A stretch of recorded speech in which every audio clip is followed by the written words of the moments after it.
耳其外长对维吾尔局势表示关注。土耳其对中国被指控的虐待新疆穆斯林少数民族进行不同寻常的批评，呼吁中国政府分清楚恐怖分子和无辜民众，保护宗教自由和文化认同。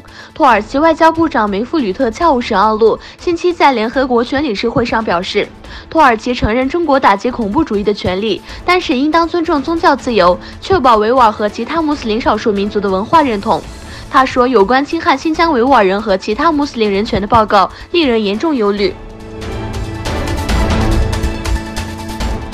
东突厥斯坦问题在德国讨论。东突厥斯坦新闻中心主任卡拉卡什出席了德国里普市塔特市举行的一次活动，并发表讲话。这次活动由希瑟雷斯协会教育和协助协会与东突厥斯坦友谊协会共同举办的。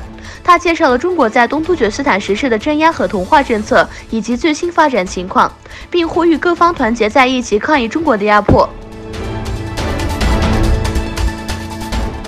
中共官员，土耳其应该向中国学习。中共官员卢伟在北京接待土耳其祖国党主席佩林切克时说，西方国家正在有意识地袭击中国民族政策。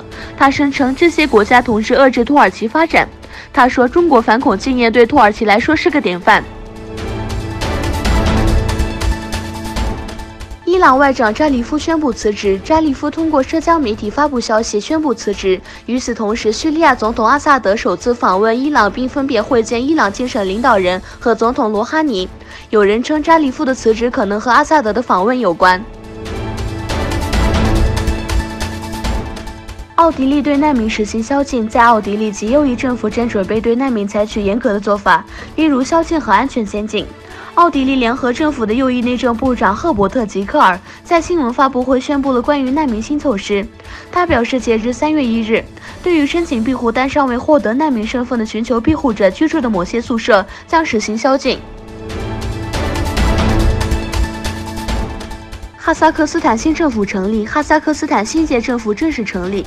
据总统府新闻局消息，纳扎尔巴耶夫总统25日签署命令，批准政府总理阿斯哈尔马明向议会提交的新内阁成员名单。哈萨克斯坦议会议员批准了总统提名的候选人出任政府总理，法令在总统府网站上公布。